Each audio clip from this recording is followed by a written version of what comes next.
Welcome and thank you for joining me for the Happy Aloha Friday Leonardo DiCaprio movie video cast, movie talk. This is very much going to be like a coffee shop format.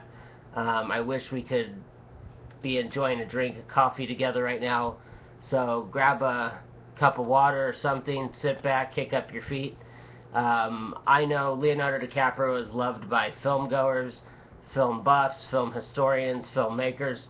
He's a guy who's been on the scene for more than half his life, just probably now half his life now. He's 40, and he's been at it since he was 20, when he garnered his first Oscar nomination.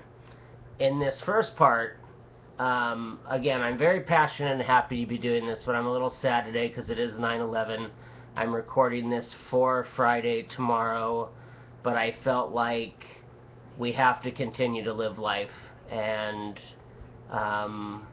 we can't be crippled by tragedy. So the movies help us celebrate and move forward, and I know Leonardo DiCaprio is a humanitarian and helps animals and global warming and the planet, so we're going to move onward with this. So please bear with me as I get into my normal animated self.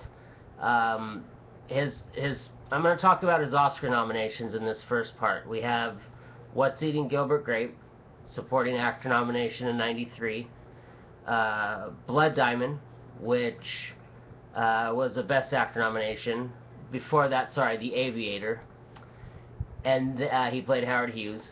And then we have Wolf of Wall Street, so it made for his third Best Actor nomination. And he also produced Wolf of Wall Street, which gave him a Best Picture nomination as a producer, which Clooney and Pitt have won those, but not won Best Acting Oscars. Mel Gibson has won it and not won a Best Acting Oscar. Eastwood has done it. Kevin Costner, they've won directing and picture, but not actor and producer. I don't even like putting Kevin Costner and Mel Gibson in the same sentence as DiCaprio, in all due respect. One man, for you Oscar trivia lovers out there, has won a producing Oscar and a Best Actor Oscar, but not for the same movie, and it's Michael Douglas, who produced One Flew Over the Cuckoo's Nest in 1975 and acted in Wall Street in 1987. That being said, we're going to get to the force of nature, the genius, the whatever you want to call it, that DiCaprio has. He first burst on the scene. It is not about Titanic. I think Titanic's his worst performance. What's Eating Gilbert Grape, he plays this mentally ill kid named Arnie Grape. It's on Netflix streaming, so after you listen to this, please hop on there and watch it if you haven't seen it. Arnie Grape has his stuff together because he lives in his own world with his mentally ill, with his issues and his mental illness. The movie What's Eating Gilbert Grape, his older brother Gilbert has none of his stuff together. And it's this great contrast of sometimes the ones we think are crazy aren't, and sometimes the ones we think are normal are crazy. It's a theme that I really think might have been borrowed from One Flew Over the Cuckoo's Nest, because it's something that they did with Jack Nicholson's character, where everyone around him was cuckoo, but they felt they had to keep Nicholson in the hospital. I mentioned Nicholson because he's DiCaprio's favorite actor along with De Niro. So another thing for you trivia fans that ties into What's Eating Gilbert Grape is he was able to get that job because he acted in This Boy's Life and held his own with De Niro. And we're talking about a 17-year-old kid. Most of us are flunking algebra at 17. We're chasing chicks. We're cutting school. We're not holding our own with Jack Nicholson or Robert De Niro. So, in the nature of improv, which actors do, which DiCaprio is a genius at all aspects of acting, I'm going to roll with how that video just fell. Sorry about that. But that is a copy of The Departed. And I have a book here of Martin Scorsese, who he's made 5 films with. We'll talk about some of his later Scorsese films in part 2. But Gilbert Grape, check it out. It's a young DiCaprio, and he will just amaze you, and it's stunning. His next nomination would come for The Aviator. He played the elusive billionaire Howard Hughes. We had to go through snippets, and it was his second collaboration with Martin Scorsese, his first being Gangs of New York. And DiCaprio had to play an obsessive-compulsive guy with mental illness. He had to play this crazy womanizer that had very little respect for women. There you can draw the similarities of celebrity and fame and wealth and power, but DiCaprio is nothing like Howard Hughes and the way he is portrayed in this movie. And I remember watching this movie and thinking, Gilbert Grape made me think, okay, Leonardo DiCaprio is more than just a teen heartthrob, and Titanic, pardon my language, is just a bunch of bullshit. There's no acting there. It's just great effects and Cameron and his overblown ego. But in reality, The Aviator, I remember walking out of the movie theater that I saw it at thinking, this is the next De Niro. This is the next Pacino. This is the guy that if he plays his cards right, we're going to be watching when we're old men. And this was in 2004. Didn't win the Oscar, unfortunately. His next movie that he would get nominated for was Blood Diamond, and he made it the same year as The Departed. And back to the Jack Nicholson thing, they gave The Departed nomination and the Best Picture win and Best Director for Scorsese. They gave the nomination to Nicholson. I think DiCaprio should have been double nominated. We've had one director in recent decades, Steven Soderbergh, who was nominated for Traffic, and Aaron Brockovich. So double nominations are not against any kind of Academy rules. We've had actors and actresses who have been nominated as Best Actor and Supporting Actor in the same year. In fact, more women have done it than men. So that's a whole nother thing to think about when we talk about the male-female thing in the business.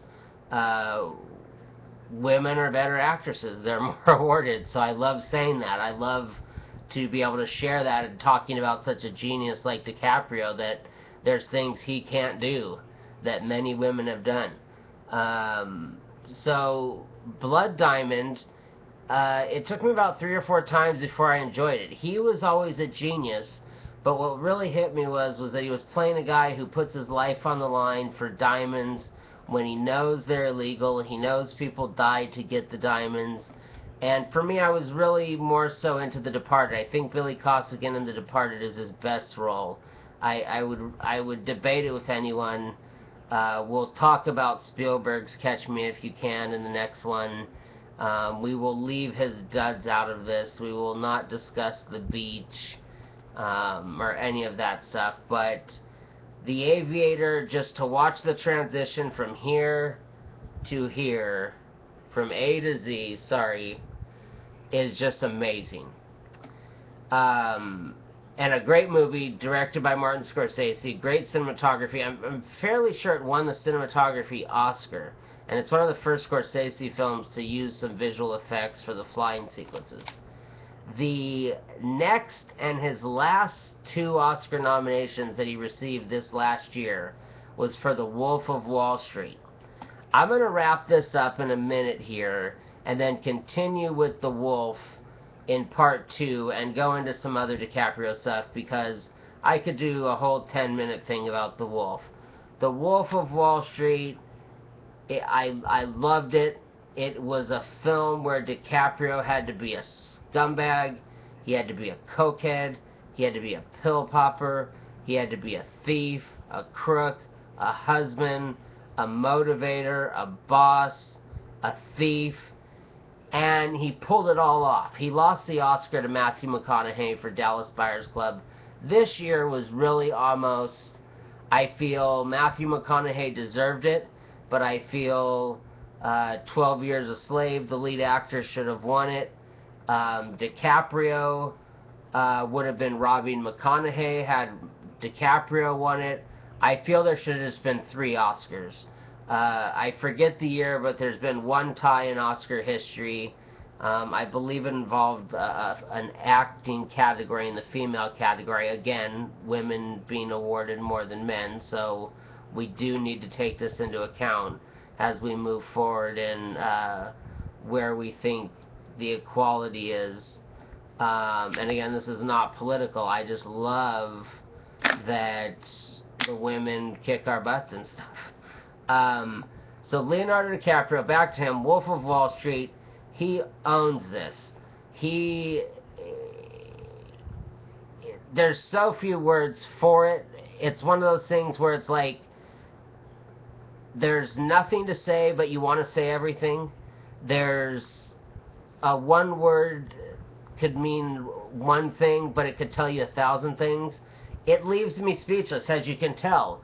This is what I love about the movies. This is what gets me so excited about the movies, is that I can see this movie 7, 8, 9 times and not even be able to figure out what to tell you that I liked about it. Other than we had great supporting performances by Jonah Hill. We had superb Oscar-nominated direction by Martin Scorsese.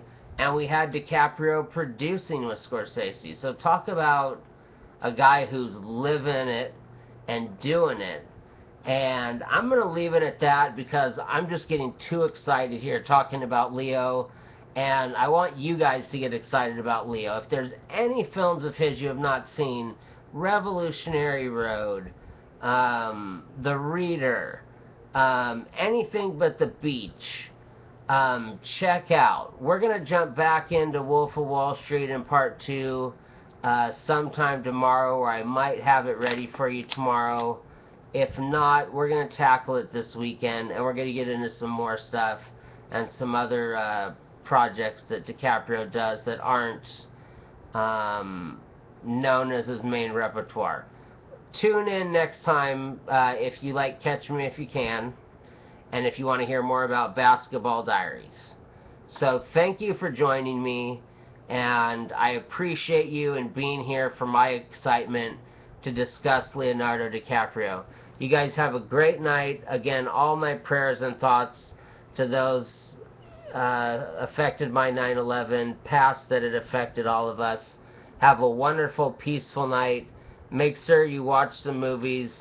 Wake up tomorrow and spread some aloha. Just be good. And again, I will always say, make sure you watch some movies. Good night, everyone. I will see you tomorrow for part 2 of Leonardo DiCaprio.